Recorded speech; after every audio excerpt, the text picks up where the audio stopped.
This is our league, and this is your league. Broadcasting from the 55-yard line in Japan to the shores of the Great White North and everywhere around the world on Gridiron America Radio and the Sports History Network.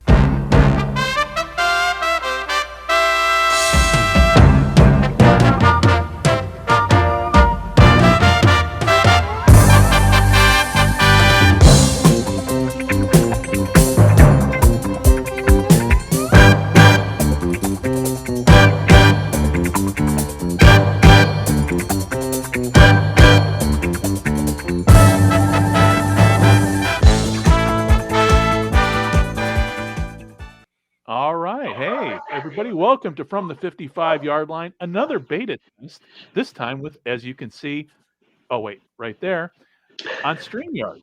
And we've got, for those of you who are listening, you can watch this video over at Gridiron America on YouTube, and the link will be in the liner notes of the show.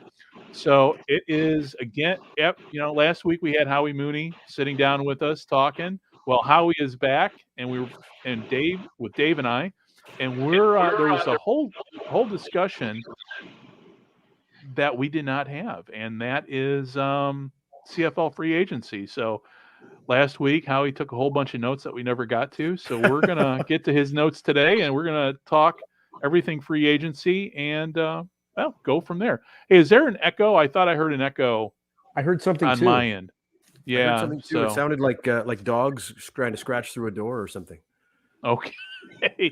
And Dave? I'm good. Okay. All right. You didn't hear anything. Okay. All right. So maybe it's just again we're test driving new software, but maybe the StreamYard thing will work. So, but we'll see afterwards and go from there. So anyway, without further ado, and with me rambling here, Howie, let's talk free agency, man. Where do we start with CFL free agency? Well, I guess the latest news is the biggest news. Tim White was about the highest priced free agent that was out there, and he re-signed with Hamilton. He was asking in the neighborhood apparently of $300,000 a year. He was the leading receiver in terms of yardage last year in the CFL, and there's a great article on CFL.ca by Don Landry, and he mentioned in there that there was one other team that was interested in White, and that was Ottawa. And I messaged Don to find out how close Ottawa may have been in terms of the negotiations there, but he hasn't got back to me at the time of this recording. So Tim White back in Hamilton, and that's about the biggest news that I've seen so far. I believe the free agent period is coming to a pretty big close now, or pretty soon anyway. But Tim White in Hamilton, back in Hamilton, a whole bunch of other things going on as well at the same time. But just wondering what you guys think of that. Dave? I mean, I'm really curious at the end of the day what he signed for. I'd like to know that too. I think at some point, because the one thing I've been reading about and listening to is this whole issue about marketing money. You have the hard cap, and then you have this floor of marketing money that doesn't seem to have a cap. So I'm curious as to see how free agency ends up with that, with some of the big names, and how with so many players changing teams, like how that came into play, like how did that factor in? Well, you look at a guy like Adarius Pickett, who was in Toronto for a long time, and a great linebacker, and he got permission to leave. I mean, his contract was up, but he got permission to go to Ottawa. And they called it a gentleman's agreement, which I found kind of interesting because, I mean, I know that with the cap and everything like that Toronto was getting rid of a bunch of people. AJ Ouellette went out to Saskatchewan, which shocked me. I loved AJ Ouellette as a running back and as a fullback. He's kind of a miniature version of Jerome Bettis, I thought anyway. But especially running straight ahead, he's a hard guy to bring down. He's like a bowling ball. But it just seemed like Toronto was going to let him go, and they had no problem with that, and surprised the heck out of me. So for them to lose Adarius Pickett, and then to lose AJ Ouellette, and then to sign Lirim Hajrullahu, who had been in the CFL for a while previously, then went down to the NFL, played with about 5 or 6 different teams there. And now he's back in the CFL with Toronto. They let Boris Beatty go, who had just an amazing leg. He could kick one from 60. It didn't seem without any problem. And now Boris Beatty's gone. I think he's in the West. I've got to look that up where he is, where he re-signed, where he signed. But Boris Beatty gone, who was a real fan favorite in Toronto as well. Yeah. As was AJ Ouellette. I mean, a lot of people were angry in Toronto at Pinball Clemens, which never happens. Pinball Clemens is just the most I've never heard a bad word about him. Never. And I mean, I met him a couple of years ago at a game, and just he's one of those people. And I've said this a number of times. He's one of those people that he makes you feel like he's happier to meet you than you are to meet him when you meet him. And there's a small group of people they're in that group. Jean Beliveau was in that group. Johnny Bauer was in that group. Walter Gretzky was in that group. But Pinball's in that group as well. So for some Toronto fans to turn on Pinball was just a shock to me as well. So I guess the question I have off of that, because then just looking at the roster changes, looking at the players who are still available and looking out there, and I don't mean if I'm jumping ahead with this question, but I'm just curious. You think there was a concerted effort in Toronto to maybe cut some payroll, but maybe then try and sign like a Lucky Whitehead to fill some gaps? Like I'm trying to think of, if they released the fan favorite kicker, but probably got a cheaper kicker. They released a fan favorite running back and got a cheaper running back who's good. I mean, I could even care. He's a very good running back. Got me lots of points in fantasy football over the years. It just seems like they've downgraded in salary on positions to seems like almost put themselves in a position to make one more strike if possible. Just curiosity. I think that their goal, one of their priorities in the offseason was to re-sign Chad Kelly at quarterback, and then also to strengthen their offensive line. And I believe that like you said, Kadeem Carey's not a bad running back. He's a pretty good running back, period. He's a guy that a lot of teams would love to have. But to me, AJ Ouellette was a guy I thought he's young. He's still got a bunch of good years left. Why not keep him? But I guess they thought otherwise. I agree. And Saskatchewan got a deal. I mean, that was such a. I'm just thinking. I was shocked when I heard that, because I didn't think he was going anywhere. It just seems like he was a perfect fit for the Argos for years and years to come. Absolutely. And then you look at the Argos. They lost Trayvon Tate, one of their offensive linemen, to Calgary. Yep. A couple other guys as well, on the defense. But to me, seeing Boris Beatty go, and the outcry after he left, and then the outcry after Ouellette left, that it struck me. It just really did. It struck me intensely. Well, I think the big thing was you just didn't hear anything. You didn't hear anything towards the end of the season. You heard nothing during the off season of we're going to release him. Like, you just did not hear anything, and all of a sudden, boom, release. And then boom, all of a sudden it was just out of nowhere. Yeah. It absolutely. Yeah, you're right. It absolutely was. I look at Ottawa though, and I mean, having grown up with Ottawa football as a kid, and having been in the building at BMO Field in Toronto in 2016 to see Ottawa win the Grey Cup. My hope, and you never know how this is. I mean, you could win free agency, but you can be killed in the regular season the following year. There's no correlation between one and the other. But I hope that Ottawa strengthened their lineup. I mean, as we all know in football, everything emanates from the line of scrimmage out. And if you have a good offensive line, and a line that can block for the run and block for the pass, then you can pretty much do anything you want. But I mean, Ottawa's offensive line has been porous over the last few years, and I'm hoping as an Ottawa fan, that their offensive line is strong enough that it can lead them to a postseason berth anyway. Well, right off the bat, you have a really good quarterback discussion on who's going to start. Like, right, yeah, it's going to go right up till June 13th. Like, it's going to be right up until that morning. And I mean, the way that training camps work in the CFL, you never know who's going to last and who's not going to last. Yeah. I mean, we can go back years and years and years, and every year there seems to be a surprise guy that's packing all of his stuff into a green garbage bag, partway through camp or 2/3 of the way through camp and getting cut. A guy that everybody in the team loves, and we see that every year on every team. And it goes to show you just how different the Canadian game is too, because you get a lot of kids. I mean, all of us are old enough now; we can call them kids from down in the States that think, "Oh, I can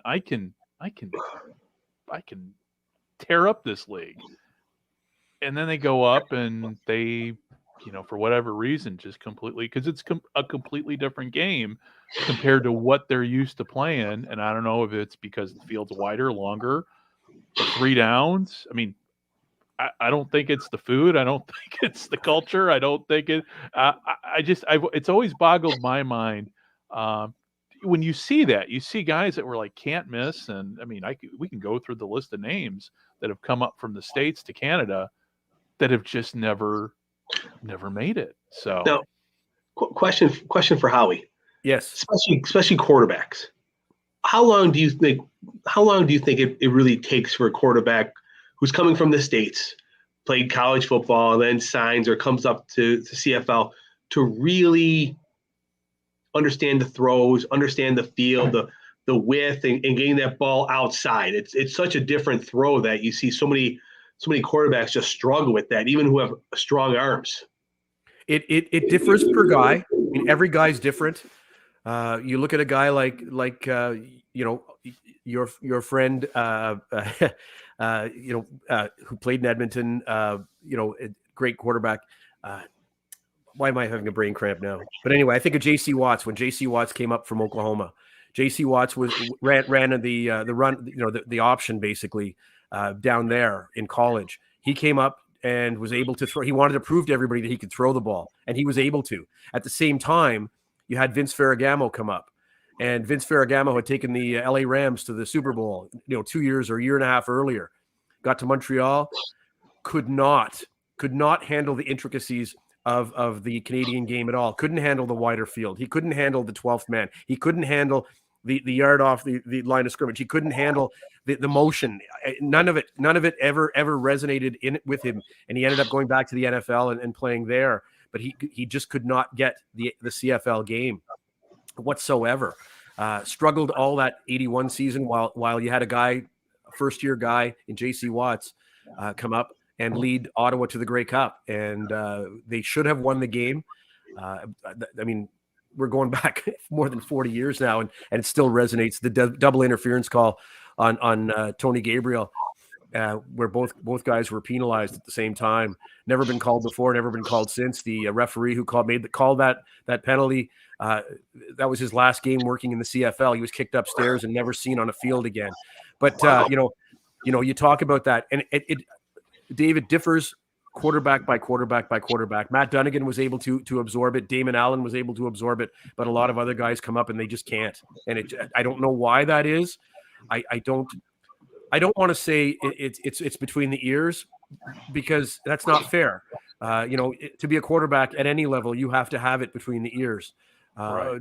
But just to get to all of a sudden, you've got 12 men on the field. You've got your offensive line, your 5 men, but then you've got an array of receivers. You've got slot receivers. You've got wide receivers. You've got guys in the backfield. There's a lot going on. There's a lot of movement. Yes. Motion everywhere. Yes. And some guys can handle it and some guys just can't. And I don't know if that's a good answer to your question, but that's about the best answer that I can think of. Perfect. Because I've seen so many different people respond, like how that works. And it's really, I always look for a better voice than myself, because I've seen it, but you've seen and witnessed a lot more than I have. I think of guys. Sorry, I was going to say I think of guys in the CFL that were quarterbacks in the CFL. I mean, you look at Dieter Brock, who played for years in Winnipeg. And I was just going to ask you about him. Yeah, Dieter Brock then went down to LA, and Georgia Frontiere loved him, and played with the Rams for a while, and did well there, did okay there. Jeff Garcia, he did great until he got to that 85 NFC Championship and literally got mugged by the Bears defense. Yes. Well, I mean, everybody got mugged by the Bears defense though that year. Yes. Warren Moon. Warren Moon is a great example, a guy who was spectacular in Yes. Edmonton. But I recall that 81 Grey Cup too, where he just couldn't get things going in that first half. Ottawa's defense, they gave the appearance of blitzing, and then they would hold their linebackers back. And a buddy of mine, Rick Sovieta, was a linebacker for Ottawa, he picked off a Warren Moon pass in the first half. And I asked him about it, years later, and he says, "Howie, I got lucky." He says, "Moon threw the ball so hard that it stuck in my face mask, and I just couldn't." But Rick was such a wonderful guy, such a modest guy. And if you go back and look at the tape, because it's on YouTube, you can find it. He made a great play on it. He knocked it out of the air. It hung there for a second. He grabbed it and didn't want to make any mistakes with it, so he just fell down to the ground. But he made a great play on it. It didn't stick in his face mask. But Rick was such a wonderful, wonderful guy. And then there's Joe Cap. Joe Cap, yeah, another one. Absolutely. I mean, you look at Doug Flutie too. Doug Flutie, the hard time that he had in the NFL because he wasn't 6'5" and comes up to the CFL, and it has the mobility that is such a plus in the Canadian game with the wider field. And unless there's a spy on him all the time, he's going to be able to do whatever he wants, and he did in the CFL, and then went back down to the NFL and was just had the biggest steal job of anybody when he wasn't allowed to play in that last playoff game just in Buffalo everybody up here in Canada was cheering, became Buffalo fans when he went back down there. And then I can't remember which Johnson it was that was the other quarterback in Buffalo at the time, but he went in there and did nothing. Rob Johnson. Thank you. I'm sorry, Dave. I should have asked you right away. We don't talk about that game because it was a forward lateral. Yeah, that's right. That's right. That is correct. But I digress. And then lastly, just about going back to the Joe Cap thing. Joe Cap is one of my favorite trivia questions. Who is the only quarterback ever to win an NFL and CFL title? Yeah, and who's the only coach to win an NFL? No, sorry, and he didn't win an NFL title, but Bud Grant. Bud Grant won an NFL title. NFC. Right? No, they were still the NFL. That was the last year before the merger. You're right. My mistake. Yeah. And it's funny with that because anytime I would toss that out on social media, it's like throwing meat. Especially it's like throwing meat out to the pack of wolves. That was it. No. The trophy said NFL title. You're right. Yeah, you're right. So anyway, I digress. That's okay. So back to free agency. So what other moves did we have for that surprised you for where we're currently at with the free agency? Well, how about you, Dave? What move surprised you? The basically two guys from Toronto were the biggest surprise. Like I said, I just not see them, and I guess my next would be. I wasn't looking at Winnipeg to make splashes, but how quiet they were. That surprised me. For me, I wrote down one of their priorities was to get Brady Oliveira and Schoen locked up, and they did that. True. They did with both guys, and what they did too by signing Dalton Schoen to the amount that they did, they kind of lowered the market for a guy like Tim White when it came time for Tim White to sign. Hamilton said, "Well, look what Schoen just signed for. We can't give you $300,000. We'll give you, X." But it wasn't the $300,000 that he was looking for. And I guess I never looked at those two. I guess I was looking at those two as automatic re-signs. I really didn't think Winnipeg was going to let. I would, I guess, venture to say I see Winnipeg lose somebody else than lose those two guys when it came time to focus on who to re-sign. And then who to let go. I mean, it's just, I guess that was just the way I thought. No, I get that. And I don't know if you've heard this, Dave or Greg, but some of the rumors that were coming out over the last month or so, like Mike O'Shea being lured to coach in the NFL, which I thought that was kind of weird. I thought that was weird too. But you know what? Nothing would surprise me. I mean, I'm an old man now. Nothing would surprise me, but I think in the back of my mind, I would feel kind of surprised or betrayed or something if Mike O'Shea was to leave the CFL. He's just one of those guys. We wonder if I don't know if you can do this, but I can see him as one of the people the CFL wouldn't let leave. You can't go. Well, but you know what though? There are owners in the NFL. Not a lot, but there are some that look at the CFL as kind of a proving ground. And I mean, Mike O'Shea, if anybody's proved himself in the CFL, it's Mike O'Shea. But unfortunately, with the CFL, the last CFL coach that came down was Mark Trestman, and he was two years and done with the Bears. And to me, I mean, watching that whole thing unfold in Chicago, the way the talk was, I mean, the CFL was completely dismissed when he got hired, and the reputation of the CFL only got worse because of his poor performance. So then it makes me wonder, because of Mark Trestman, do CFL coaches have a chance now? Do NFL owners, are they even looking at the CFL for potential when I think of coaches? When I think of Mark Trestman, though, Greg, when I look at him, how much of the record, coupled with his very quiet demeanor, combined to make people dismiss the CFL and Mark Trestman the way that they did? And I think that's it. I don't, his demeanor, the way he approached the game. I mean, we clearly everybody, he won a championship. Hell, he went back and won another championship afterwards. Yeah. So, but then again, too, let's be honest with you, it's the Chicago Bears. Yeah. And that whole franchise is just nothing but dysfunction, as we, God, I've lost count how many coaches have come and gone since he got let go. Side question right here. What does Chicago do at the draft this year? Well, I don't know. I would actually defer to my friend John Gunning over at the Gridiron Japan podcast, because he's even though he's from Ireland, he's a bigger Bears fan than me. He's more kind of tuned into that than I am. Listen, I've been watching the Bears for 50 years now. They know how to screw things up.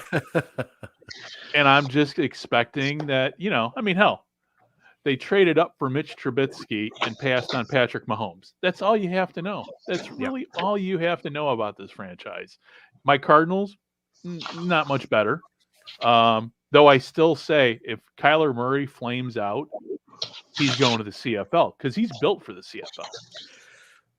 Yes, but I think that now a lot of NFL GMs and a lot of NFL coaches are a lot more open to a Kyler Murray style or Lamar style of quarterback than they ever have been in the past. Right. Oh yeah. Yeah. It's they say it, it's gotten to the point now, and you saying that, they say it all the time now, it seems like, on TV.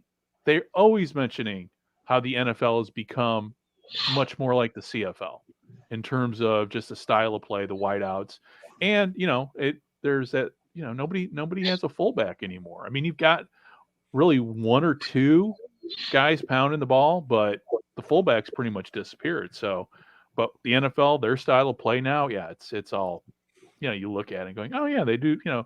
They've been doing this for years in the CFL. Well, the running back on a second or third contract is disappearing too. Yeah.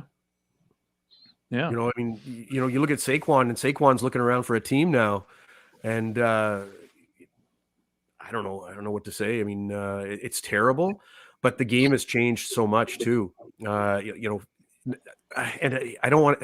There are clouds out there, and I don't want to start yelling at them because I'm, but that's how I feel right now.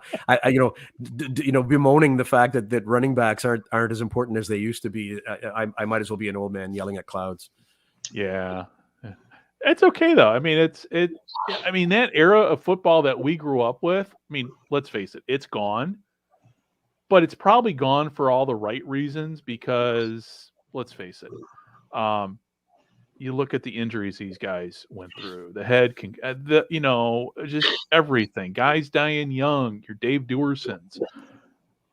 The game is a lot.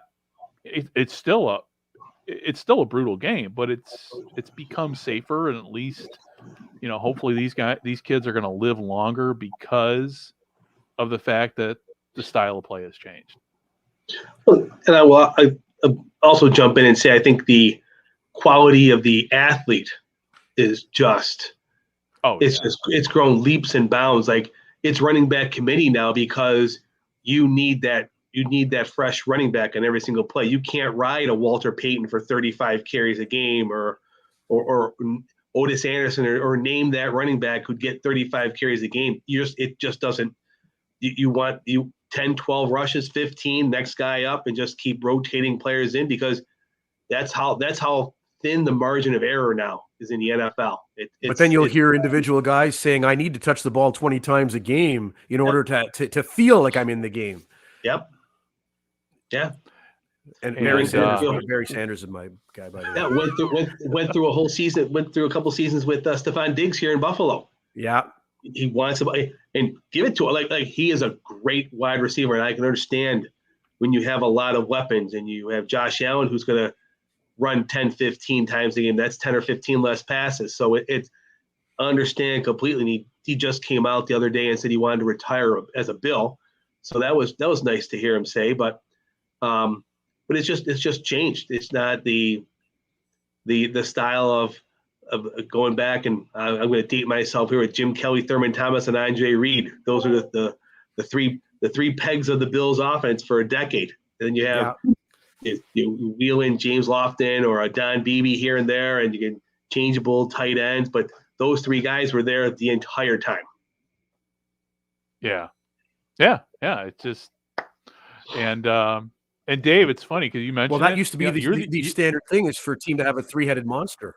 Yes. Everybody had the three-headed monster. In Dallas, you Cowboys? had Aikman, you had Michael Irvin and my brain's gone today. But you know who I'm talking about. And Emmitt Smith. And it's funny too because we're sitting here talking about guys of yesteryear, and it just dawned on me as we're standing. Like Dave's the youngest of the group here, so his frame of reference. Not by that much. And I'm thinking back with the Steelers of the 70s, you had, your three-headed monster. Nobody gives credit to Terry Bradshaw for winning for winning all those, for winning 4 Super Bowls. But he had Franco Harris and Rocky Bleier in that backfield, and then he had Lynn Swann and John Stallworth. So and you can even say with the Cowboys too. I mean, with Staubach, Tony Dorsett in the backfield, and then he can go. Yeah. I'm sorry. It's just so hard to I look at Terry Bradshaw's stats. Two of the 4 Super Bowls he won, he threw more interceptions than touchdowns during the season. I get it, but it was the passing game was a whole different animal. In the 70s and in the early 80s. We're going down another tangent, but I mean, when people discount Joe Namath, it just drives me crazy because. Yeah, I mean, he didn't have the numbers that you'd see, the video game numbers you'd see today. But at the same time, as we've said, it was a different game in the 60s and in the early 70s than it is today. It's not the same. It's not as quarterback friendly. It's not as receiver friendly back then as it is now. Yeah. It's, and that's the thing now. But now we're in an era where, just talking about Joe Namath's impact, the cultural impact. Yeah. And I think we're getting back to that now where, I know there's a lot of celebrity going on with football. And I think like with Mahomes and the Chiefs, with Travis Kelce, having that pizzazz, having that celebrity thing is a good thing because for old guys like us, it keeps that fan base young. And so, Howie, let me ask you with the CFL, where do you think we're at with the CFL with getting younger fans? Are you up there? Are people talking more about the CFL now than they were a few years ago? Because this has been going around and around for years, just It talking about has the aging been, out and of I the fan think base. it depends on what city you're in. But what I've noticed too is, I want to say the last 25 years in Quebec, football has really, really gained a stronghold there. And I'm really, really happy to see it. I mean, you've got Laval University in there in Quebec, and I think they're called the Rouge et Or, the red and gold. And they've become a football factory, a CFL factory for players coming out of there. But it's not just there now. I mean, in Montreal, the Carabin, they've football, university football in Quebec has become so strong over the last 25 years. And I mean, you look at how crazy people were in Montreal last year for their Grey Cup champion Alouettes, and it makes me happy, and it makes me optimistic that it can happen in a whole bunch of other markets. I mean, you never had to worry about that in Saskatchewan because the whole province is green and gold, green and white, and they love their Rough Riders. But in other places, it kind of goes up and down. I mean, even Edmonton back 40 years ago, the Edmonton, if you had ever thought the Edmonton Eskimos would not draw 50,000 a game, you'd be crazy. And they built that stadium, Commonwealth Stadium, to hold 50 some thousand people. And now they have trouble filling just the lower part of it. I believe that everything goes in waves. There are times when everything's popular and there are times when everything's not. And I mean, in the 90s, you had the league so strapped for money that they expanded into the United States. And, but I've lived long enough now to see a lot of things go up and a lot of things go down, and then a lot of things go up again and a lot of things go down again. And I'm a firm believer in that wave theory. When it comes to a lot of things, when it comes to sports, when it comes to individual players' performances, the waves can be narrower, the waves can be wider, but everything goes in waves like that. And I have no doubt that the CFL is on an upswing, in a lot of markets. And it's just a matter. I mean, in Toronto last year, we saw a wonderful upswing in terms of fan engagement last year, especially when it came to them getting into the playoffs. And I mean, they ended up losing to Montreal. But I believe that in Toronto, it's on the way up. And if you've got a healthy league in Toronto, you've got a healthy league. Or if you're a healthy team in Toronto, you've got a healthy league. And that's always been my belief. I mean, I think back to when Leo Cahill was coaching and general managing in Toronto in the late 60s and early 70s, and everybody hated Toronto. And attendance was up everywhere in the CFL because people would go to the parks, whatever city they were playing in. When the Argos would come to town, they would go to watch the games, to hate watch the Argos. People would scream at the Argos players and Leo Cahill because the team was built in his image. They were brash, they were cocky, but they were good. And I think that the league needs that. They need a team like they need a villain. They need a heel, like wrestling has heels and baby faces. The CFL needs a definite heel to make everybody else come out and scream at them.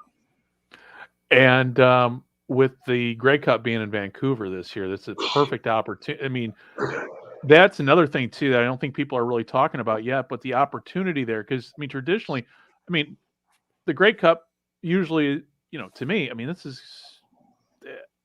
I have yet, since I've been watching the CFL, I have not seen a Grey Cup in Vancouver. Since I've been watching it via internet, via network TV in the States. So this is going to be the first that I can't even remember the last time Vancouver held a Grey Cup. Do you remember? Off the top of my head, no, but I know that they have. But it's great to see. They have a beautiful. I mean, Vancouver's beautiful. The stadium, period. The stadium's been rebuilt because they rebuilt it for the. I mean, they redid it for the Olympics and everything. Yeah. But I think this is going to be a perfect opportunity for really with this Grey Cup in Vancouver, because you got a new owner in Vancouver who is bending over backwards to bring people into the stadium to get the fan interest going, and he's done a good job. I think this is going to be the year that the CFL really shines, especially on the international stage and hopefully and on the national stage with to increase fan interest. I agree with you, and I think that the league needs more owners like him Just to get things rolling. I mean, I remember in Ottawa, and this doesn't have anything to do with the CFL, but it has something to do with the topic. Ottawa, their junior team, the junior hockey team, the 67s, they were kind of stagnant under the ownership of Howard Darwin and Earl Montagano, and they're both wonderful, wonderful people.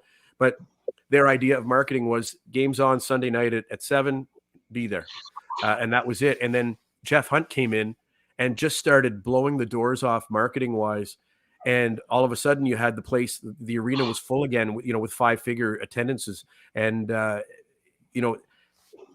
not to say anything bad about Mr. Darwin or Mr. Montagano, because I mean, I remember those guys as being just amazing people. But sometimes you need that infusion of new blood just to get things feeling a different way again, and get the fans interested in something that they hadn't heard before. And like you said, in Vancouver and BC, it's happening. And I remember living in Vancouver and having a hard time getting guys on my hockey team to go, let's go see a football game, guys. No, but now it's a totally different story. And there's another subject that on social media that came up, and I don't know if any of you guys saw it, but Milt Stegall brought up the subject of American expansion. That's exactly my my response when I saw that. Yeah, I saw it, and I may have seen your post about it. I'm not sure, but when I read that, I was like, we went through that. I mean, I've talked to players, guys who played in the CFL at that time, and I mean, they loved the parties. They loved going to the American cities that they never would have seen otherwise for the parties. And I mean, Kenny Verrera, who was a receiver in Hamilton and in Ottawa, he has friends that he made, in Baltimore and in different cities all over the U.S. where the CFL was played because of that. But Ken's the kind of guy, if you're his friend for a day, you're his friend forever. I mean, he's just a wonderful, wonderful guy, and Darren Joseph was another guy who played in the CFL at that time, and both of them agreed right away. Right, first thing, the CFL did that for the cash, and that was the only reason they did it. And I mean, unless they're doing it for the cash this time, which I hope, touch wood, that they're not just doing it for the cash, because I hope they don't just need the cash like that. I hope he's just talking through his hat. Well, and that's kind of how I kind of read it too. But then he also, I forget if it was him or somebody else mentioned markets, and obviously the markets that they focused on were in Dave's neck of the woods up in upstate New York. Dave, what do you think? No. I would love to see a few more teams, but I don't want to. Yeah, no, I just don't. I guess I just see the NFL just being too much of a juggernaut here. I mean, at the end of the day, I think the only cities that it could possibly work is if it was a city shunned by an NFL team, or a team that has some kind of history with the CFL. Because I just don't think you could go into just any market. If you went to Rochester, New York, and put a CFL team here, I just don't. It's just not. What about a place like St. Louis? Well, here's my take on that, because the United Football League obviously has their flag planted in St. Louis, and it is. I mean, for as big of a critic, everybody who's listened to our show knows I am of the UFL or the XFL. Really, to me, it's still it's the XFL, UFL, not so much the USFL, but that's a whole nother topic. But the UFL has got that's their flagship franchise. Now, we don't know what's going to happen with the UFL. I mean, a lot of promises have been made, a lot of hype's out there. In fact, so much hype that I've kind of had to turn it off on my social media feed because it's just become too much. But let's just say hypothetically that the UFL just falls flat, but the St. Louis franchise does well, kind of like with the old Cleveland Browns of the AAFC. Completely dominant team, attendance-wise, performance-wise, yet the league went away. if that happens, you're going to start seeing rumors and speculation about the Battlehawks joining the CFL. I don't think it's going to happen because, number one, you got to have a stadium that fits a CFL field, and St. Louis does not have one. At least not right now, unless they're building a soccer stadium that can, they can move and reconfigure. But yeah, I don't see it happening. Dave, what do you think? If the CFL, if that was brought up to get that 10th team to round it out, and I could see them tracking the UFL progress in St. Louis. And I mean, remember too, is I don't know if they spend all that money that Stan Kroenke and the NFL gave them yet. So that's right. I forgot about that. They're sitting on about, well, I'm not sure if they're sitting on it anymore, but they received $800 million from the NFL and Kroenke when the Rams left. So there's been a lot of talk of how they're using that. I'm assuming they're probably used a lot of it, but that's found money. So I mean, I could see them. I could see them maybe not building a new facility, but I could see them spending some money to retrofit that. It's got more than enough seats. If they took out some seats to make the field fit, I mean, like I said, it's wild speculation, but that would be it seems to be a logical spot to look for a 10th team if it doesn't happen in Canada. I know personally, I'd rather see a team in Halifax or Quebec City than go to the States. That's just me. I agree. I'm 100% with you. Yeah, me too. I think they need to grow the game in Canada, period. Yeah. But the problem is they've been wanting to do this. They've been talking about a team in the Maritimes for decades. I can remember them talking about the Atlantic Schooners years and years and years ago. I can remember in 2014, 2015, when the Red Blacks came back in, the way that the city of Ottawa had revitalized that whole area around the stadium, putting restaurants and bars all around it and making it a kind of a place to be. And the people from the Maritimes in Halifax looking at that and saying, this is perfect. This is absolutely perfect. And I mean, they were talking about building an area, modeling it exactly the way that Ottawa had built their area around the stadium. And I remember as a kid, when none of that was there, it was just pavement. It was all just pavement. And but Ottawa's a funny city that way. I mean, you've got the residents around the stadium where the stadium is. It's a very nice part of town, and they don't like having all the noise and all the traffic and everything on game days. It's like, like Thurston Howell III saying, "Good heavens, love you, Yale man." It's and that's how it is. It's a funny place. It is a funny place, to quote somebody from the Monty Python and the Holy Grail. And with Quebec City, though, do you think Quebec City has a better shot of I think at this point, right now, yes, I believe they do. I believe they do. The way that, like I said, football has grown in the last 25 years, 30 years. I believe that there could easily be a team in Quebec, just as easily as there could be in Halifax right now. And what about London too? Does that? I remember talking about London. I can remember talking about London about 50 years ago. Expanding to London, and it was a very, very real prospect at that time. But I haven't heard much about London in the last few decades. Really, yeah. I mean, and that may just be my fault. That may just be me not having my ear out enough. But I remember London more in the early 70s than I do anything in the 2000s. Right, and then I was going to even suggest Windsor, because drawing on that whole Detroit area, I mean, it's still Windsor is part of a major metropolitan area. But obviously, with at least right now, with the success of the Lions, I mean, nobody's going to attend a CFL game, or at least give a whole lot of attention to the CFL in Detroit when you've got a Lions team that, hopefully next year, gets over the hump and makes it to the Super Bowl. Well, it would be a nice thing, and if they could have somebody on the sidelines next to Dan Campbell saying, "Kick a field goal." Now, looking at Halifax and looking at Quebec City, is it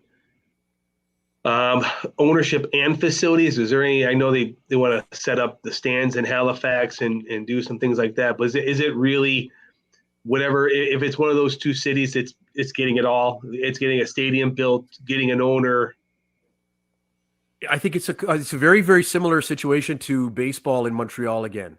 And until they get a real stadium downtown in Montreal, you'll never see baseball in Montreal again. And it's the same thing, I think, in Halifax. I mean, they don't even have they have universities, but every time they do the kind of the CFL, they play a game out there. They've got to put they've got to put temporary seats up at a college stadium just to get it to 10,000-ish. But I mean, the people love it. The people have fun, but it's once a year. And for 10 dates a year or 9 dates a year, whatever, would they be able to have the same enthusiasm? That's a question. That's a good question, but they need a good place that'll hold 20, 25,000 people. Yep. Yeah. So, well, Howie, as we're wanted to wrap everything up. Let's go back to free agency. Let's talk where we're. Is that what the topic was? I forgot. That's what the topic. When we start out, go ahead, Dave. I have one question. I have one more. My own question. Just going for my notes is, Howie, what do you think of Toronto West is going to do, being the Edmonton Elks with McLeod, Bethel Thompson, Gittins? Like it seems like, hey, you know what?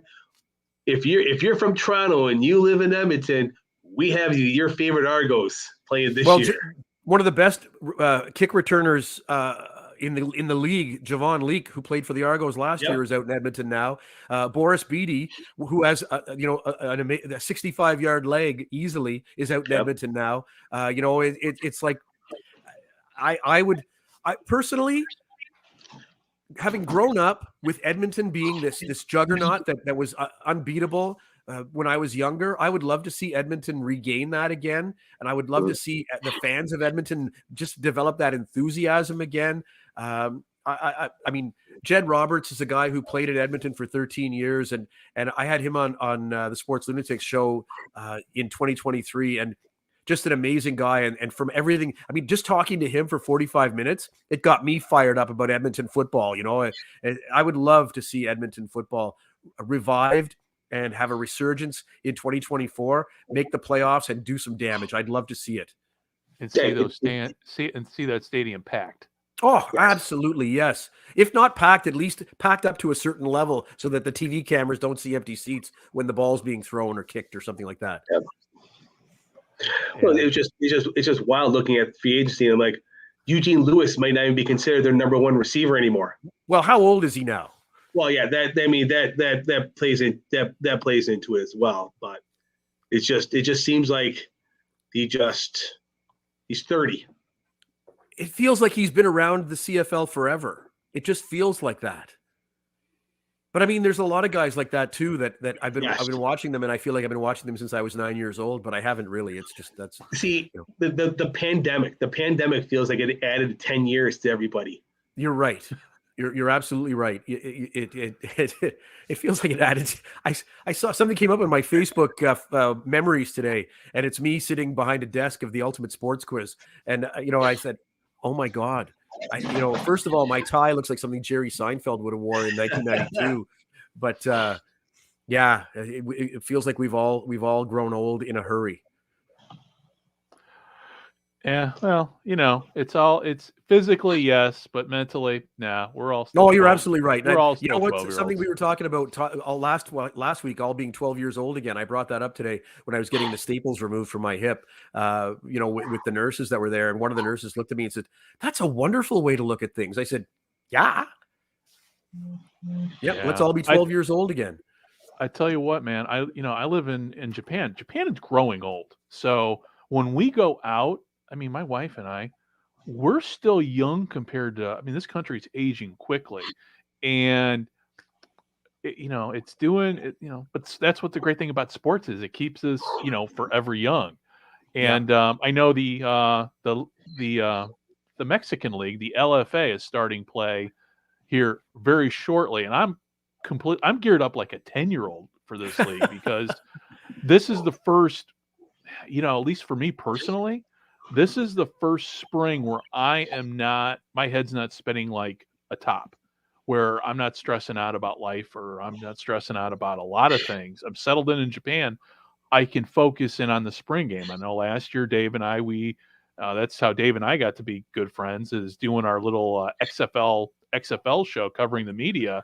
But even then, I really didn't have a whole lot of time, because I was still settling in. But this year I got the LFA. Dave and I know we're going to be launching our little Gridiron Mexico podcast, probably starting the week after next, probably next week, but we'll see. It's in the works. But I'm genuinely excited, not only about, the LFA starting, because how have you watched any of those teams or any of those games? No, I haven't. My focus here, it's February, and we're getting into the run for the hockey playoffs now. So, I mean, I've been watching hockey every night, and of course, one of the things that's also on right now is the women's Canadian curling championships. And I know that's not a big deal anywhere else but here. But I mean, no, and I'm serious about that. I mean, I know. I agree with you. Yeah. I know it's one of those things that when I'm at home at this time of the year, I'll sit down with my mom and we'll watch it together. And the other night I watched an NHL game, and then I turned over to the end of the Scotties, which is the women's championships. And I thought of my mom, and my mom's 87 now. And I thought of my mom, and I posted a thing on Facebook saying, I wish I was there right now so I could sit there with my mom and watch the end of the Scotties. And, so it's just one of those things that it's a family thing, I think, more than anything else. Yeah. Well, there's so much sport, but the LFA, all their games are going to be on YouTube. So watching it, not going to be an issue. You don't have to really search for it. You just go to YouTube and watch the games. And then we got the CFL coming up. I mean, really, the CFL season's coming up quicker. I mean, soon. Go ahead. I'm sorry. I was going to say, one of the things you were talking about YouTube and stuff like that. Now, the CFL has come up with streaming options for people, because one of the things I used to hear from people all the time, younger people who aren't addicted to the cable on their TV or anything like that, is, why can't I watch it if I don't have cable? Well, now there are all kinds of different options for people to watch CFL games, just like you said, Greg, with the LFA. There are ways for people to watch the CFL now that they didn't have before. Younger people can get more engaged with the CFL that way, because it's easier for them not to watch the games without having cable. Right. Well, and everybody watches stuff on, everybody watches stuff on their phones. Exactly. I mean, we're, just even doing this. I mean, everything. The world is, the world went from being on cable, from antenna to cable, and now everything's streaming. Yeah. So it's just an amazing world we live in. And but going back to free agency, we still have a lot of people that have not signed yet. Yes. Who do we have left that has not been signed, and when does free agency close here? Because there's a couple names on there that still have not signed, and I'm a BC Lions fan, and there's a lucky 7 there that yes. I don't know if Dan are going. Lucky Whitehead. There's a guy in Ottawa, Sherrod Baltimore, who's a DB that has been a big cog in their defense over the last few years, and he's a fan favorite as well. And I can't see him going unsigned. I saw Greg Ellingson as a free agent. Now, I mean, I know he's getting up there in age now, but he's a guy who can get you some valuable yards when you need it. He's a great route runner. If not, he's not the fastest guy, but he's a great route runner, and he can. Those are two guys that he came to my mind. But Lucky Whitehead, of course, is a huge name. And Dave, anybody else that out there? Like I said, the biggest one for me is Lucky Whitehead, is where he's going to go, because that's like there's some good players out there, definitely, because you're going to offer some offensive linemen, some secondary defensive players. But if you're looking to still make a move or make a play, or if you're a team that's out there looking to grab that one more piece instead of trying to go through the draft and try and do this and try and do that and try and piecemeal something, that's why I think is the biggest prize left. But there's only 9 teams, and he's probably not going to re-sign with the options available. Tim, it's really Calgary. You look at the options who are out there. I can see why he's waiting. I can see the problem with waiting too is that with CFL free agency the way it is, the amount of money just goes squeezes and squeezes and squeezes as the closer you get to the end of free agency. And so, will there be money left to sign a guy like Lucky Whitehead? True, 100%. And I mentioned earlier that I had asked Don Landry in his talks with Tim White, how close Ottawa was to Hamilton's offer, and he messaged me back and he said, "Thanks, Tim's a great guy to speak with. No, I don't have specifics on Ottawa's offer, so that's all I can tell you right now." But I'm curious too with Whitehead's case too. When I brought up earlier about that mysterious marketing money piece, if he could be sitting on a couple offers and his agent going, "Can you get me 25,000 more for this or that?" Like when you brought up Chad Kelly, they restructured his, and a lot of his original deal was that marketing money that technically they don't have to give him. It's one of those things where there's a minimum they have to spend, no ceiling. So they can go, "We'll give you $200,000, and it's up to them to actually give it to you or not." So I'm curious too if there's some offers on the table for some of these players, and they're just trying, "Okay, you're gonna give me 25. Who can give me 30?" Like it just wander along and see where that it might be $175,000 a year, but $245 after the incentives of the marketing money, and see who can find enough. I'm gonna Canadian Tire or Tim Hortons money floating around that they can take out of this piece of the budget and put into this piece of the budget. Because I'll be honest, in my days working in minor league hockey, we had one of our minority owners wanted to sign a career journeyman minor league player, and he went to the owner and said, "Look, I will pay for his salary. Wow, sign him, and I will write the check to have him here because he's a friend of mine. And he was a really good player. So I mean, I'm not gonna. It was a great decision because he led the team in scoring. It was a great move, but it was one of those things where being an affiliate of the Buffalo Sabres, the old thing you had. Well, years ago, you had 5 or 6 veterans that you could bring in, and once you get to a certain number, you can, and you have a but. And he goes, "Nope, I want him. I will gladly write a check for him." So curious if that is the case with some of the owners as well. It's like, we'll see what you can get, and then we'll supplement it over here with the rest. One of the things that's always been a huge source of frustration, not just for me, but for a lot of people, has been the coaching cap, which I would love to see the CFL scrap that and just pay the coaches and pay the front office people whatever you want to pay them. It doesn't make any sense for me that there's a coaching cap. But what is the cap? Is it where are they capped out at? I don't know the actual number. Okay. But I know that it does prevent a lot of teams from getting the people that they want to get in certain positions. But then I look at the Red Blacks. It's based on the whole staff, right, Howie? Is that how it is? I believe so. Yeah. Right, but I look at Ottawa's staff this year, and I know how they used to get by with a head coach, an offensive coordinator, a defensive coordinator, and now they've got 9 coaches. So I mean, they're doing it somehow in Ottawa. Well, it's yeah, I did not know that there was I probably should have known that, but I didn't realize that there was a significant cap on the amount of money paid to the coaches. Yeah, it's a huge source of frustration for a lot of fans and a lot of people in the game as well. Wow. And I'm trying to think here, what other topics on the CFL? Any topics that I've kind of missed? There was something that came out tonight, right before we went to air. There was a story that came out in Toronto, and it's not a good news story. It's a story about strength and conditioning coach, a female strength and conditioning coach in Toronto, Rick Westhead, who has tremendous sources, and he's the guy that blew the lid off of the story about the junior hockey players in London in 2018. But he says that Chad Kelly sexually harassed the female strength and conditioning coach, and when she went to the assistant GM, he said, "You're opening a can of worms that you should not be opening." And so now I don't know any more than that. That was right before we went on the air.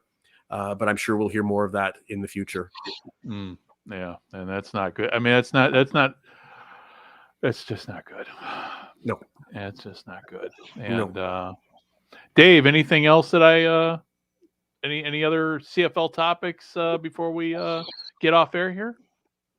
No, it was good talk. Good job. It's fun, gentlemen. Yeah. And it's Howie. Well, we didn't talk about your book. I know we talked about your book last week, but for those who've not seen or heard the last episode, tell everybody about your book. Well, I have 2 books out in 2023, Crazy Days and Wild Nights and More Crazy Days and Wild Nights. Both of them, I mean, I'm a sports history guy.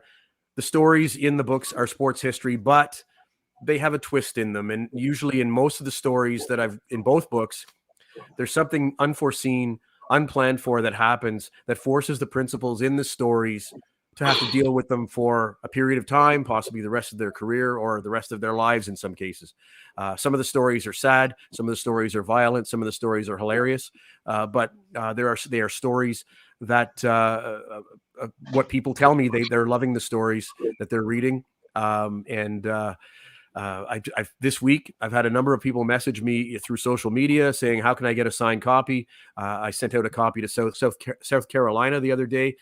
Before we came on the air, there was a guy I believe he's in Peoria, Illinois, and he wants a copy. And he said he's mailing me a check. It's that kind of thing where, get the book on Amazon. That's the best place to get it. If you have Prime, it'll be at your place in a day or a day and a half.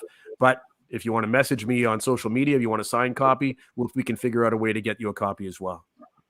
Sounds good. And how can everybody find you on social media and with the Sports Lunatic Show? Well, we didn't even get to that. Happy anniversary for the Sports Lunatic Show. That's right. It's our 4th anniversary, today. And our very first episode was about something else that happened on this date in sports history. It was about the Miracle on Ice. Our first show was on this date in 2020. It was the 40th anniversary of the Miracle on Ice. That episode, it's a very subdued episode compared to the way we do our shows today. But that episode is available. You can listen to it on Apple's Podcast, Spotify, iHeartRadio, TuneIn Radio, Google Podcasts, et cetera, et cetera. Just scroll down and you'll see it'll say our first episode. And it's about that. But also the sportslunatics.com. You can find a whole bunch of material there. There's new material going up pretty much every day. We just posted a piece that we did yesterday on the 50th anniversary of the passing of Tim Horton. Dave, you remember that. I remember that. I was 14 years old at that time, and I was over at a friend's place when we heard the news. And back then, the news was transmitted a lot differently than it is today. It took time for stories to make it out to different places. And by the time we heard it, it was the next morning. And I remember looking at my buddy John Hughes, and we looked at each other just in shocked silence that Tim Horton was gone. And I think of him when he played with the Leafs. Can you imagine a Leafs defense pairing of Tim Horton and Borje Salming together? Those two guys, they're strong like oxes. And there's a Tim Horton story that I heard, and he was in a hotel on a road trip, and he put some money into a Coke machine or a pop machine on his floor. And he went down to the front desk to say that, like, the pop machine didn't give me my pop. And they said, well, there's nothing I can do about it right now, but I'll look at it, when I get a chance to look at the machine. Tim Horton went up to his floor, picked up the pop machine, put it in the elevator, carried it down to the lobby, and carried it out to the front lobby, the front of the guy. He was that strong. And he said, here's the machine. It won't give me my pop. And that's how strong Tim Horton was. When he opened his first Tim Hortons restaurant, the donut shops that everybody knows in Canada and in parts of the US, his first one was in Hamilton, and he was playing for the Leafs at the time, and he convinced 5 of the Leafs teammates to go out to the restaurant to sign autographs, and he promised each of them $25. And at the end of the little segment of time, he was paying each guy $25, and he got to Johnny Bower, and he didn't have $25 to give to Johnny Bower. He says, I promise I'll give it to you tomorrow morning when we have our morning skate. So the guys get to the arena. Johnny Bower gets to his stall in the dressing room, and he sees there's $25 worth of donuts all stacked up in his stall. And he says, Tim, get these out of here. Punch Imlach's going to think I'm just a donut eating pig. These are the stories of Tim Horton that go around, but Tim Horton's 50th anniversary of his passing yesterday. Our latest piece up on thesportslunatics.com is there. And I'll definitely be putting all It was a the great episode, Howie. You and Sean, great episode. It's fantastic. Oh, thanks, Dave. Thank you so Yeah. much. I appreciate it. We got the YouTube version up on the sportslunatics.com right now. So check that out. and hopefully next time we sit down and talk, we can bring Sean on too. Absolutely. He hosts the trivia nights on Thursday nights. So that's the reason he can't be here tonight or last week. But yeah, it's a great source of fun for him. It's a great source of fun for him too, hosting those trivia nights. But that's why he's not here on Thursday nights. Yeah. Well, we'll definitely, as we march through, towards the start of the CFL season, we'll figure something out to get all four of us on screen here. Sure. And so with that said, I'm going to sign off here for everybody who ends up watching, because we're doing a live stream right now, but this is going to be on the YouTube. If you look for Gridiron America on YouTube, that's where you can find it. There's going to be we have a Facebook page, From the 55-Yard Line that's our Facebook page, but you can also find the podcast itself at fromthe55yardline.ca, and that's on the Sports History Network. And Dave and I, like I said, we've been doing weekly shows here, so it's always good to sit down and talk sports. So Howie, obviously, you're now an unofficial part of the team. So hopefully, and how's the recovery going? I know how soon before you get back on the field to play? That's a good question. I feel like I'm walking around like Igor on Young Frankenstein right now. But one of the nurses at the hospital today said, you're walking pretty well for a guy who had a hip replacement 2 weeks ago. So I'll take whatever I can get that way. I don't feel like I'm walking that well, but she thought I was walking well. So anyway, and I wanted to say thanks to you guys for having me on tonight. It's great fun coming on with you guys, and always fun to talk about the CFL and whatever you want to talk about. Yeah, and we got to do more of this too, because with CFL season approaching, and we got a lot of football in the next few months with the LFA, the UFL, the CFL, and that's before we even start talking NFL. But lastly, too, we've got the CFL. When does the CFL draft come? That's coming up quick too. It is coming up. I know training camps will be open. It feels like we're already at the end of February almost, and I just can't believe it. But training camps will be open probably at the beginning of May, and the season will be starting in June. And it's coming on us really fast. You're absolutely right. Yeah, just how quick. I mean, the seasons are changing. I know next week I just got the alerts. The Japanese baseball season, spring training games are going to be on TV. So.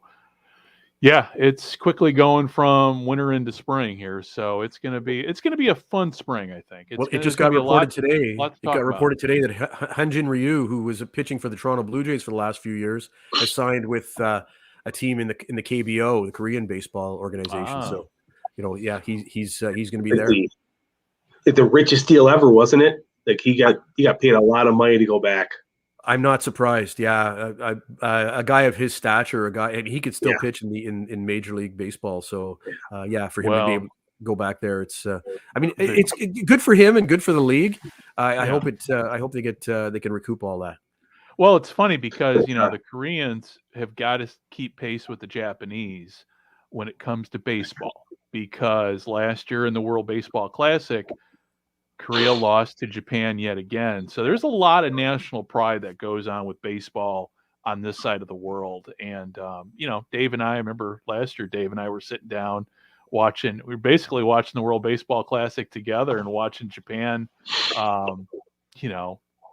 beat the USA. And it's just, most of the country was watching the game. And I know back in the States and back in Canada, people don't watch baseball like they used to. Well, I was at my mom's place. that night, and I can remember watching, Shohei Ohtani and Mike Trout, and that showdown to end that game. It was absolutely riveting. Well, I tell you what, the Major League Baseball, if they have financial problems, they can just sell this place. It's like printing money here with Shohei Ohtani stuff. Oh, I'm sure. Everywhere. Everybody's a Dodgers fan. They used to be Angels fans. Now they're Dodger fans. Yeah. And my mother-in-law the other day is like, you're going to basically implied, are you going to root for the Dodgers? I'm like, no, I'm a Cub fan. Once you grow up with the team, you don't let it go, especially for the Dodgers. Yeah. Oh, yeah. I know. I have a friend who is a diehard Dodger hater, and I mean, I grew up liking the Dodgers. I remember when I was a kid, I was a Montreal Expos fan to start, and then I looked enviously around baseball at teams like the Reds, and the Big Red Machine, and the Dodgers, and the Pittsburgh Pirates, who were all these strong teams. And my poor Expos didn't start to gain respectability until Tony Perez was traded to Montreal in the winter of 76 and going into 77. And from there, they went to 77, 78, 79. 79, I think they won 90 some games, and they finished a game and a half behind Pittsburgh, the We Are Family Pittsburgh Pirates that year. And they were that close. And that 79 Expos team is one of the best Expos teams I think they've ever put on the field. Yeah, I remember that 79 season well. I was like 12 years old. And I'm trying to think, what year was it that Pete Rose played for the Expos?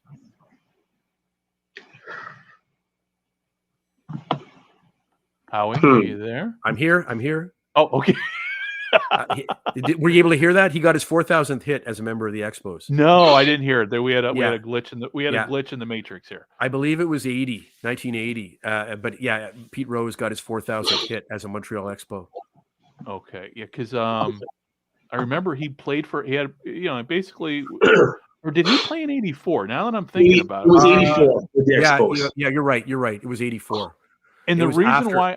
It was after they had made. It was after they had made their runs in 80, and 81, and 82. You're right. It was 84.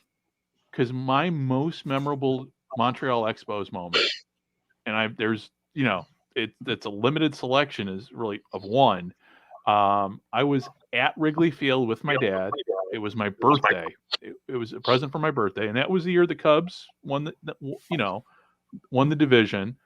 And Pete Rose was pinch hitting, and he hit the ball. It was a line drive which bounced off of, it might have been Lee Smith. Oh. And it was an out. It was caught for an out and everything. Fast forward 40 years later, during they had a celebration on WGN of Wrigley Field and famous moments. I'll be damned if they didn't show that play. And I'm like all excited, showing my wife. I go, I was at that game, and Marco's like, yeah, well, that's nice. So, but that's my most favorite Montreal Expos moment, was that moment. Wow. I was actually watching that. But it's we all have our own personal baseball moments. So, we do. How about you, Dave? Anything? Because anybody who's listening to the audio is not seeing the fact that Dave is wearing a Montreal Expos hat. Yes, and I love that hat, by the way. This is my fourth one. My first one I got was I was in Montreal the summer before my daughter was born. So this is 2017, and I went into 15 different stores in Montreal looking for an Expos hat. Really? I was shocked it was that hard to find. Like, we were walking right in downtown Montreal, like in every single shop, just doing the touristy thing, just walking in. Expos hat? Like, that's like, I finally found one. I was like, I'm just going to take it. I just grabbed it. I'm like, I got to get it. So it's nice that MLB has brought it back to be able to get more of them, because for a while it was really hard to get. I had an old school blue, the old full blue with the logo when I was a kid growing up, but it's hard to, it was really hard to find for a long time. Well, it's funny you should mention it.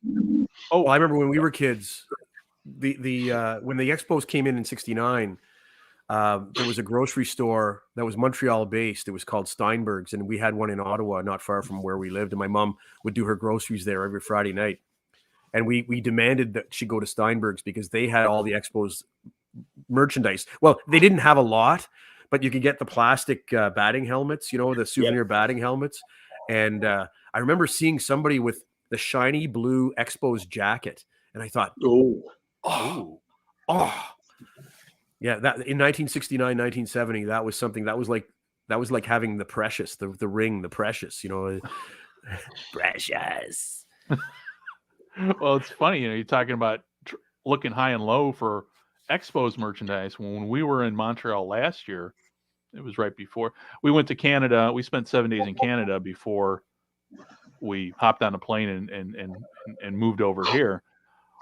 But going into, especially like, well, in the old city, in the old quarter, there was Montreal Expo stuff everywhere. I Really? was amazed, and I didn't buy any Expo stuff, though I wanted to, but I got gently talked out of it because there was a lot there. But I was looking for, and this is kind of tying in with the CFL, but I was looking for anything Montreal Alouettes. Oh, I found I couldn't find anything. I mean, there was one shop that sold my favorite style, those relaxed fit caps with the current Montreal Alouettes logo. And then there was another shop I found obscure back in the back with dust on it, stuff with the old logo with yes. After they came up from Baltimore. Yes. But there was nothing other than that. So it's like, for those, it was disheartening to see there was just no Alouette stuff, so, how about, is it the same in Ottawa? Is it the same in Toronto? Can you find that stuff? Because even in Ottawa, I couldn't find Red Black stuff. Really? Did you go to the Red Black shop? There's a Red Black shop at Lansdowne Park. Okay, no, I know we never made it down to Lansdowne Park, but I was over by Parliament, and I didn't see anything. It depends on where you go, but I mean, like I say, Ottawa's a funny place. But if you go, like I took my son to the shop one time. This is a few years ago. It was after the 2017 Grey Cup, so it was going into 2018, and for some reason, we were walking around and we were close to the field. We stopped at the giant statue of Frank Clare, and I put my program up on the thing to help him either tie up something or do something. Forgot the program there. The next year we went to the shop and told them that we bought a few things. They gave us another program from the game. Oh, nice. It's not the same thing, but it's something. And I mean, that's one of my pet peeves now in a lot of sports venues is that there are no programs anymore. There are no tickets anywhere anymore either. Right. It's all on your phone.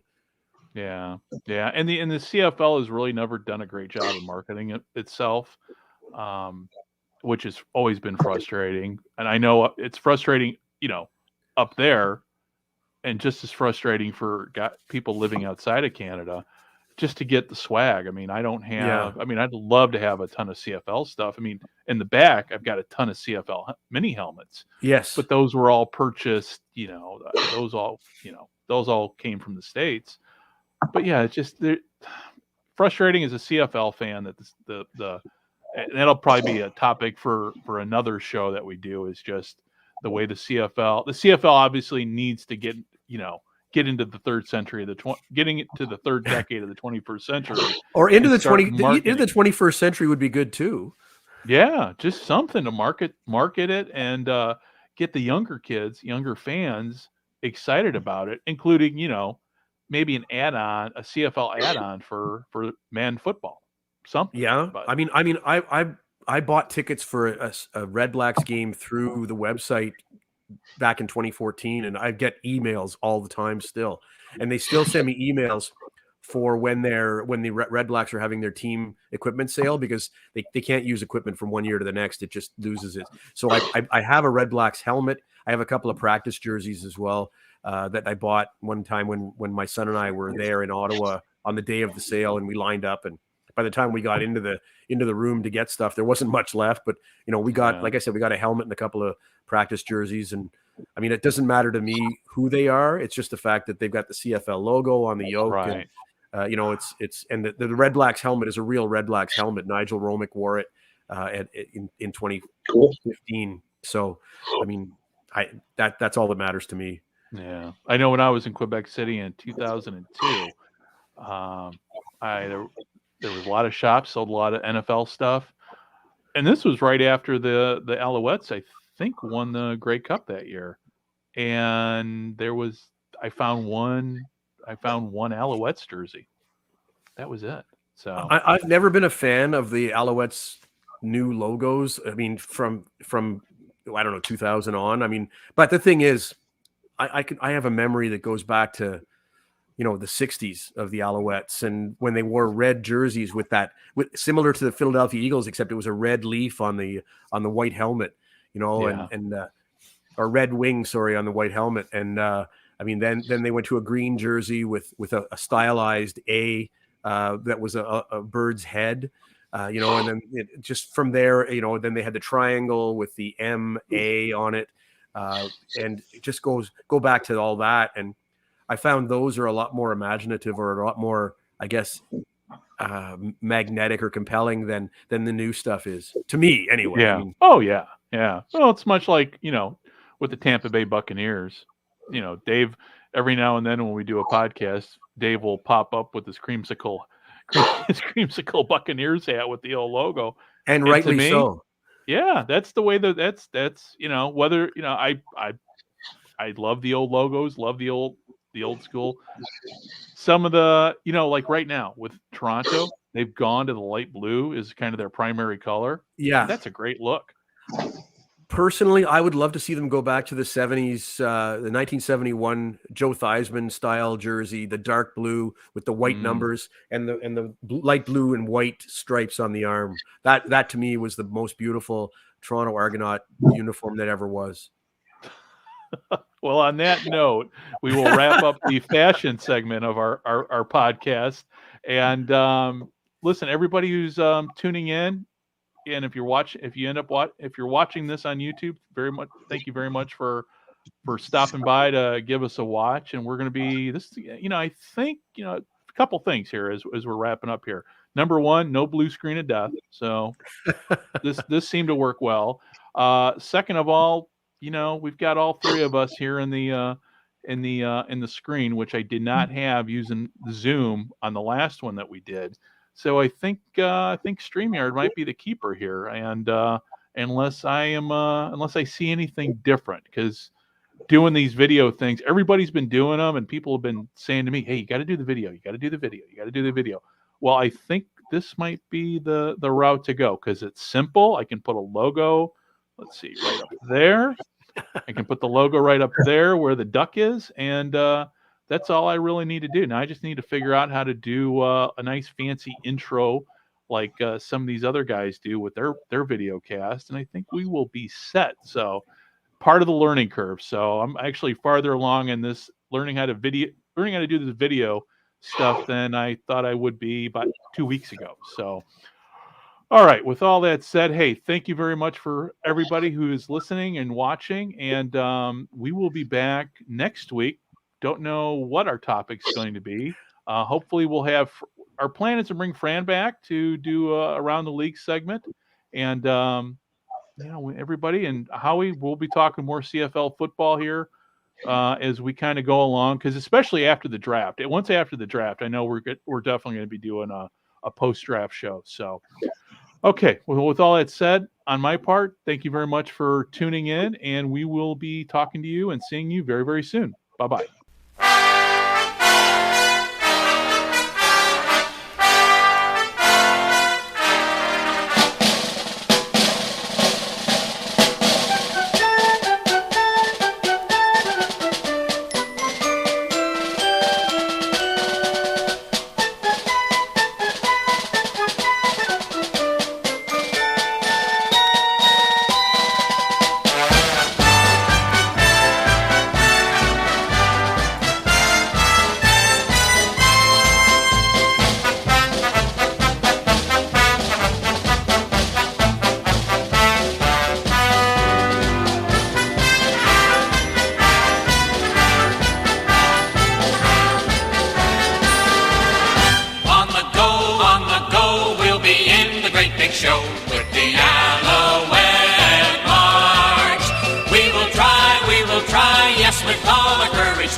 This podcast is part of the Sports History Network, your headquarters for the yesteryear of your favorite sport. You can learn more at sportshistorynetwork.com.